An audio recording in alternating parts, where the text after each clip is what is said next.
Selamat malam saudara yang dikasihi Tuhan. Malam ini di kebaktian doa hari Rabu kita ada Bible Study.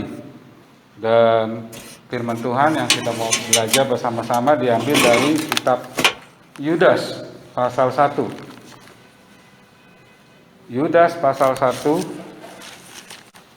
ayat 1 sampai 3. Di kitab sesudah 3 Yohanes atau sebelum Wahyu. Dalam Yudas pasal 1 dikatakan ayat 1, dari Yudas hamba Yesus Kristus dan saudara Yakobus, kepada mereka yang terpanggil, yang dikasihi dalam Allah Bapa dan yang dipelihara oleh Yesus Kristus. Rahmat dan damai sejahtera dan kasih kiranya melimpahi kamu. Saudara-saudaraku yang kekasih, sementara aku bersungguh-sungguh berusaha menuliskan kepada kamu tentang keselamatan kita bersama, aku merasa terdorong untuk menulis ini kepada kamu dan menasihati kamu, supaya kamu tetap berjuang untuk mempertahankan iman yang telah disampaikan kepada orang-orang kudus. Saudara yang dikasihi Tuhan, kitab Yudas ditulis oleh Yudas. Yudas di sini bukan Yudas Iskariot, karena Yudas Iskariot sudah mati, gantung diri sesudah dia mengkhianati Yesus. Yudas di sini kemungkinan besar adalah Yudas saudara tiri Yesus dan saudara Yakobus. Walaupun dia saudara tiri Yesus, Yudas tidak menyebut diri sebagai saudara tiri Yesus, melainkan dia menyebut diri sebagai hamba Yesus Kristus. Dan Yudas dalam bagian ini, saudara, dia mau menulis tentang keselamatan. Dia ingin menulis tentang keselamatan kita bersama. Dia mau berbicara tentang semua elemen keselamatan. Tetapi kemudian apa yang dikatakannya? Lihat dalam ayat 3. Saudara-saudaraku yang kekasih, sementara aku bersungguh-sungguh berusaha untuk menulis kamu tentang keselamatan kita bersama.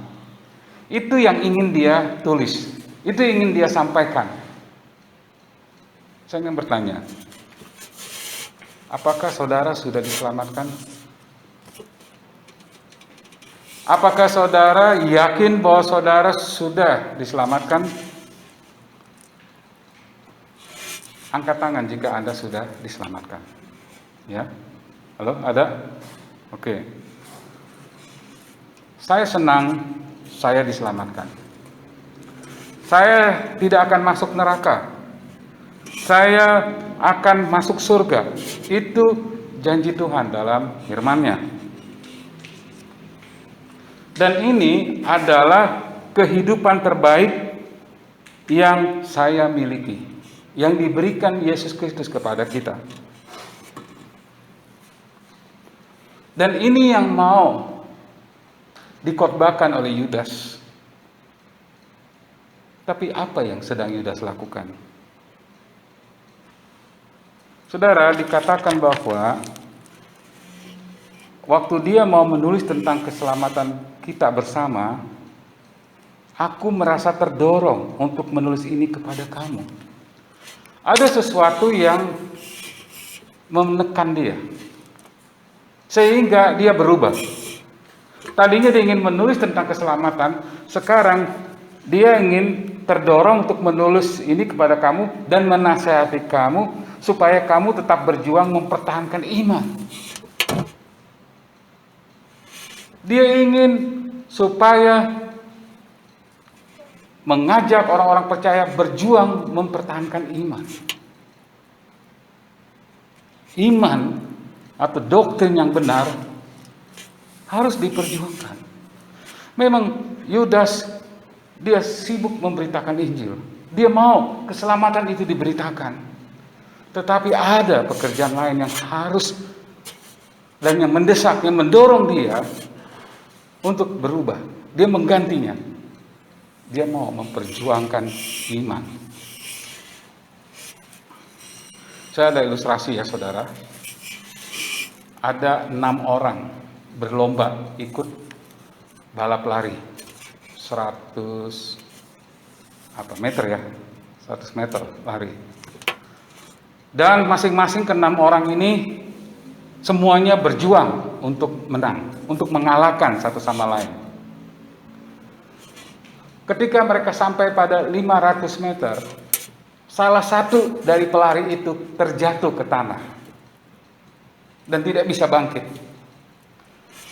Kelima pelari tadi, mereka tidak melanjutkan tujuan mereka. Kelima orang itu berbalik dan membantu satu orang tadi yang terluka, yang terjatuh, dan membopongnya bersama-sama menuju finish. Juri yang melihat itu meneteskan air mata dan dia bingung siapa yang menang, siapa yang akan menang. Tadinya mereka mau mencapai finish, mereka mau mencapai tujuan, tetapi ada satu hal yang mendesak, yaitu menolong orang yang terluka. Dan mereka bekerja bersama-sama. Mereka tidak meninggalkan yang terluka itu demi suatu mencapai tujuannya. Saudara, saya tidak tahu mengapa Yudas berubah, mengubah maksudnya. Tadinya dia mau berkhotbah tentang keselamatan. Sekarang dia mendorong dan menasihati kamu tetap berjuang untuk mempertahankan iman. Iman atau doktrin, pengajaran yang benar harus dijaga dan dipertahankan. Saudara, saya melihat sekarang ini zaman teknologi ya, banyak pertempuran di media sosial, banyak diskusi, banyak pengajaran yang muncul di mana-mana.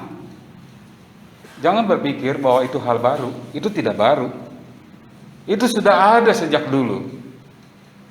Orang-orang yang mau mengajarkan ajaran palsu itu tersebar di mana-mana. Saudara, ada 4 masalah besar yang kita perlu pikirkan sebagai orang baptis. Yang pertama, mengapa kita baptis? Memang ada banyak gereja, dan di antara banyak gereja, saya dan saudara memilih gereja baptis. Why? Mengapa saya memilih gereja baptis? Saudara, kata baptis ya, itu dalam bahasa Inggrisnya ya, di ejanya huruf pertamanya B, baptis. Dan orang baptis memakai kata B itu sebagai biblical authority. Orang baptis percaya pada otoritas Alkitab. Apa yang Alkitab ajarkan, itu yang diajarkan oleh baptis. Apa yang orang baptis percayai, itulah yang dipercayai oleh Alkitab. Yang kedua, A. Orang baptis percaya autonomy of the local church. Jadi, setiap gereja adalah otonomi, independen. Jadi sebagai gereja baptis independen, saya tidak perlu khawatir ada orang yang datang kepada saya atau memanggil saya supaya saya tidak berkhotbah lagi. Di gereja baptis independen tidak ada asosiasi, tidak ada badan yang mengatur gereja lokal. Tidak ada kantor pusat. Saya tidak harus takut bahwa saya akan dipanggil ke kantor dan saya ditegur dan saya tidak boleh berkhotbah lagi. Mengapa? Karena orang independen baptis percaya otonomi the local church, independent. Jemaat mengurus gerejanya sendiri, local church. Dari kata baptis, B, A, ada huruf P. P artinya bahasa Inggrisnya priesthood of the believer, keimaman orang percaya. Setiap orang percaya adalah imam. Jadi orang percaya tidak perlu datang kepada pendeta untuk mengaku dosa-dosanya. Dan seorang yang percaya tidak perlu datang kepada Maria atau ke pastor ada pengakuan dosa. Karena kita imam, kita bisa langsung datang kepada Allah. Itulah yang dipercaya orang baptis, yang diajarkan dalam Alkitab, yaitu keimaman orang-orang percaya. Jadi B, A, V, apa lagi? T. Ya, T. T artinya tu ordinan, dua ordonansi, yaitu baptisan dan perjamuan Tuhan. Baptisan, orang baptis percaya hanya untuk orang-orang yang sudah diselamatkan. Dan baptisan dilakukan dengan cara diselam, bukan dituang, bukan dipercik. Orang baptis percaya bahwa baptisan itu menggambarkan kematian, penguburan dan kebangkitan Kristus. Itulah sebabnya mereka melakukan baptisan secara selam. Orang baptis tidak menerima anggota-anggota yang belum percaya. Yang kedua, perjamuan Tuhan.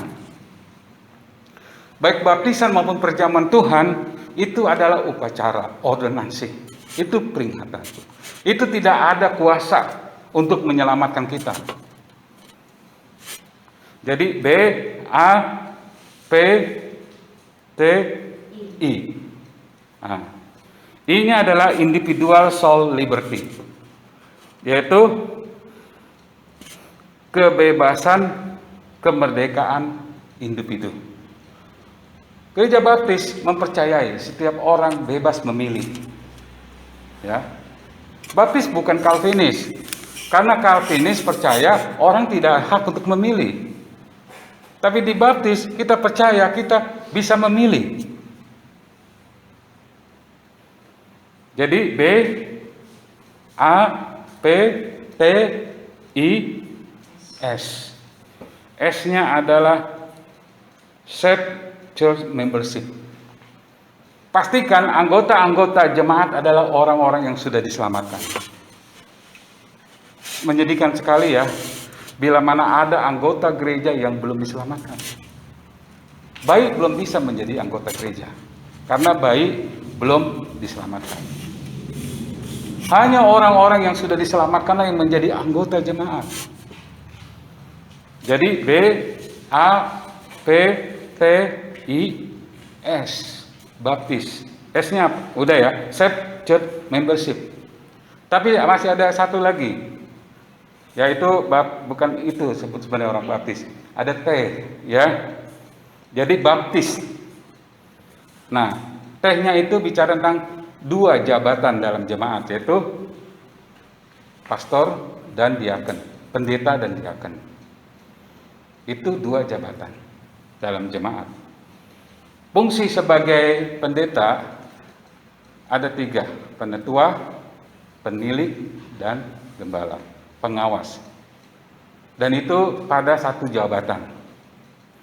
Dan dari ada T itu sebenarnya ada lagi S di ujungnya, baptis. Jadi kalau menulis baptis itu bukan kayak gitu ya, baptis, tapi ada T dan kemudian ada S di belakangnya yang artinya separation of church dan state. Artinya pemisahan antara gereja dan negara. Pemerintah tidak bisa ikut campur tangan urusan gereja lokal, ya. Bukan berarti jemaat diam saja terhadap politik negara. Kita bisa berbicara, ya, tanpa kita harus terlibat di dalamnya. Kita bisa bicara, kita bisa menyampaikan suara kita kepada Jokowi, Kita bisa menyampaikan suara kita kepada pemerintah. Kita bisa menyampaikan apa pendapat dan saran kita tanpa harus menghina. Tetapi jelas, jemaat adalah organisasi rohani. Jadi jemaat ada pemisahan antara gereja dan negara. Jadi itulah mengapa saya orang baptis. Biblical authority, autonomy of the local church, priesthood of the believer, to ordinance, individual soul liberty, save church membership, to officer, separation of church and state. Nah, ini masalah yang harus dijaga oleh orang baptis, ya. Yang kedua, masalah yang harus diperjuangkan dan dijaga oleh orang baptis adalah pertempuran atas Alkitab. Banyak yang mulai meragukan Alkitab. Banyak yang tidak menempatkan Alkitab sebagai satu-satunya otoritas yang menentukan untuk iman dan praktek. Pengkhotbah baptis seharusnya mengkhotbahkan Alkitab. Peraturan yang diajar, yang dibaptis adalah hanya Alkitab. Itu masalah. Masalah yang ketiga yang sering muncul adalah masalah Calvinisme. Calvinism. Ya. Memang orang Calvinism tidak menyebut dirinya Calvinis sekarang. Mereka menyebutnya teologi reform. Atau mereka mengkhotbahkan teologi kasih karunia. Tapi walaupun mereka memakai kata-kata yang baru atau menyebut diri mereka nama lain dari Calvinis, kita harus akui bahwa mereka masih Calvinis. Saya tahu saudara, banyak orang baptis yang sudah mulai menyimpang dari ajaran baptis. Dan bahkan ada yang sudah keluar dan pergi dari baptis, meninggalkan baptis. Tidak apa-apa. Itu pilihannya. Tetapi saudara, ada banyak yang masih menyebut diri baptis, yang menganggap diri orang baptis, tetapi dari pengajarannya mereka tidak mengajarkan ajaran Alkitab. Mereka sudah menyimpang dari Alkitab.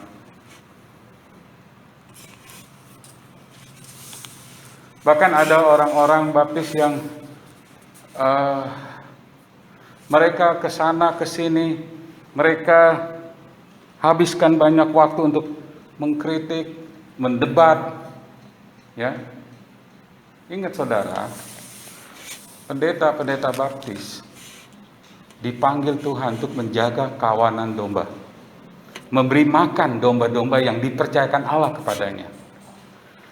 Dan kalau ada serigala yang mau menerkam atau memangsa domba, maka si gembala itu yang akan bertempur melawan serigala, bukan domba yang bertempur melawan serigala. Gembala yang bertempur. Tapi jangan lupa, gembala tidak pergi dan meninggalkan domba mencari serigala. Kita tidak dipanggil untuk mencari serigala dan bertempur melawan serigala atau memburu serigala. Kalau ada orang satu kepercayaan atau denominasi apapun yang percaya lain, biarkan itu urusan mereka.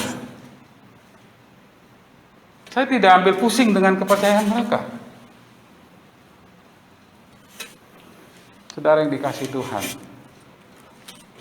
Yudas dalam suratnya ini, dia mau menulis tentang keselamatan. Tetapi ada sesuatu hal yang membuat dia berubah. Aku merasa terdorong untuk menulis ini kepada kamu dan menasehati kamu supaya kamu tetap berjuang untuk mempertahankan iman yang telah disampaikan kepada orang kudus. Jadi jemaat harus menjaga kepercayaan tradisional yang sudah diberikan dari generasi terdahulu. Jujur ya, bahwa teologi yang saya punya bukan hasil dari studi saya. Itu hasil dari pemikiran para pendahulu. Dan saya menjaga, seperti dikatakan oleh Yudas di sini, mempertahankan iman yang telah disampaikan kepada orang-orang kudus. Dari generasi ke generasi harus dijaga kepercayaan tradisional yang sudah diajarkan kepadamu, kepada orang-orang percaya. Mari buka 1 Timotius 3 ayat 15, bentar. 1 Timotius 3 ayat 15.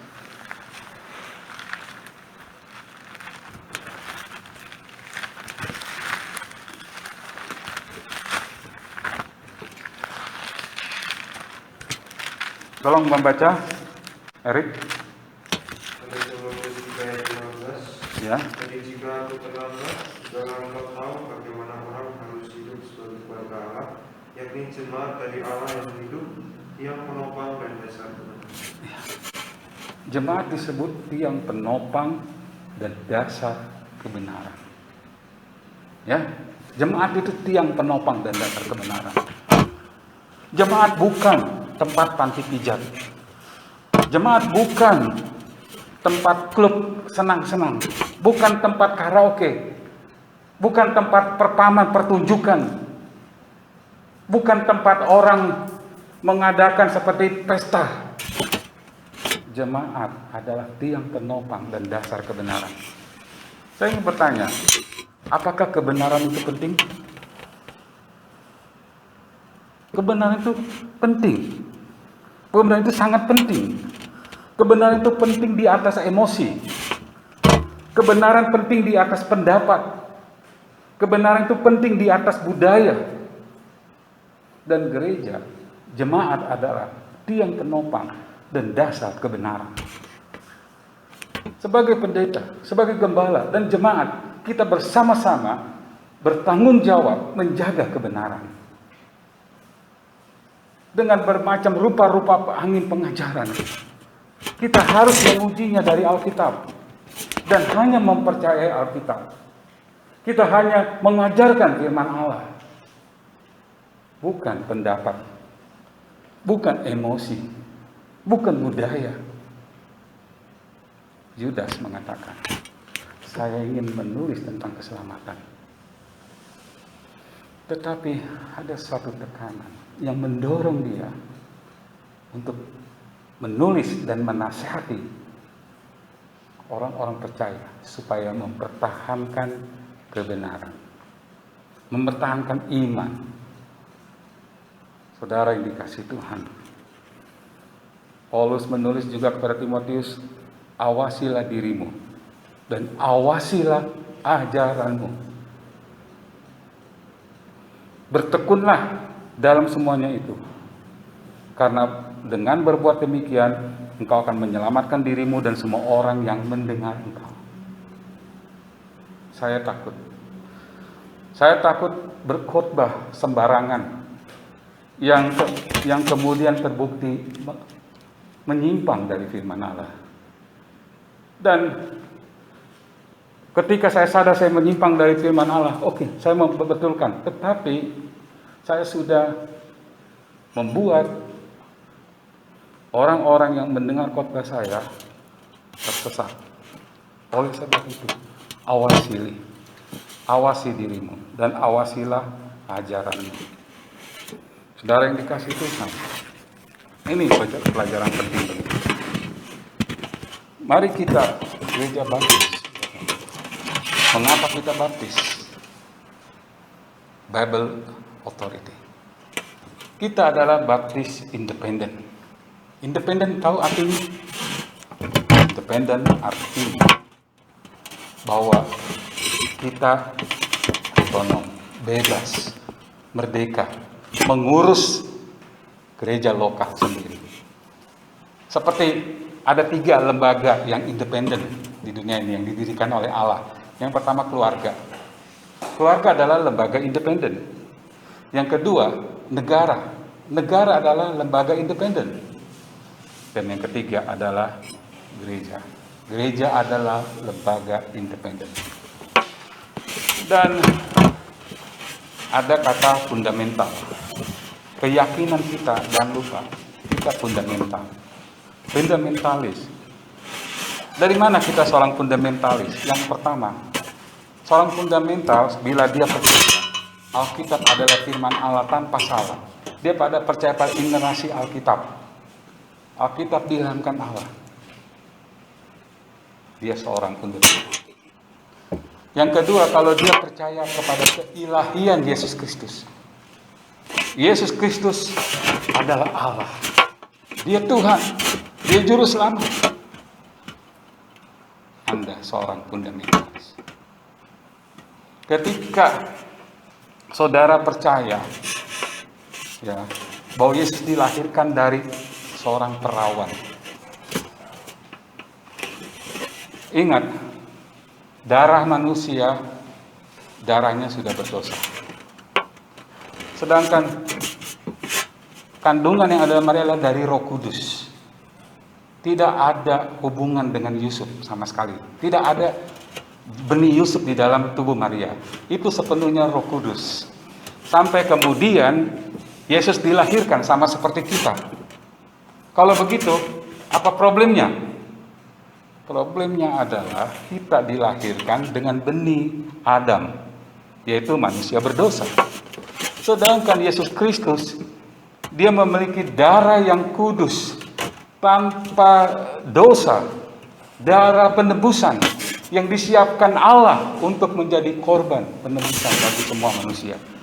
Tidak ada bukti bahwa Yesus berdosa. Bahkan Alkitab mengatakan Yesus tidak berdosa.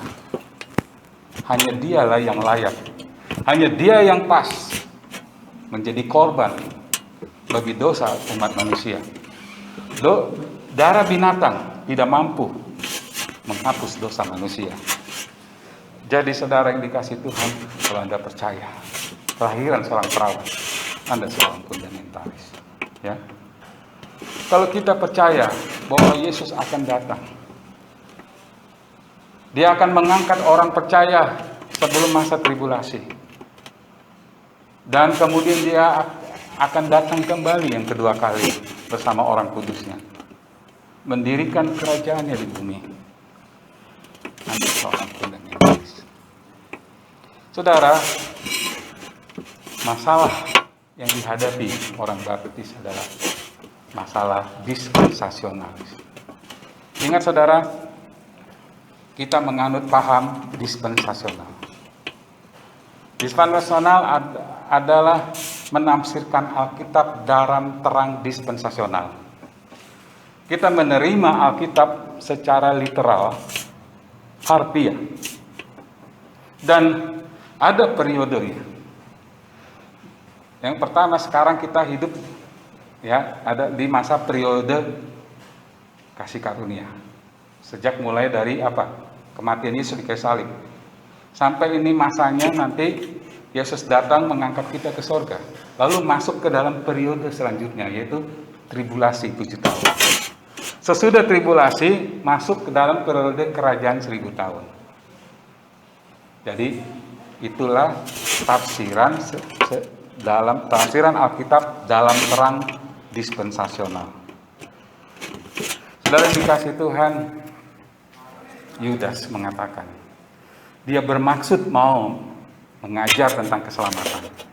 Tetapi karena sesuatu hal, karena suatu keadaan, suatu desakan, dia terdorong untuk menasihati, menulis kepada jemaat tentang bagaimana mereka mempertahankan iman. Artinya iman di sini adalah pengajaran, doktrin harus dipertahankan. Bukan mempertahankan keselamatan saudara, ya. Keselamatan saudara dan saya terjamin. Amin saudara, karena keselamatan itu bergantung pada kesetiaan Allah, bukan kesetiaan manusia. Amin. Kiranya Tuhan memberkati. Mari kita berdoa. Terima kasih Tuhan untuk firman. Biarlah firman Tuhan menjadi berkat bagi kami. Di dalam nama Yesus Kristus kami berdoa. Amin. Oke, saya kembalikan kepada Mas Erik.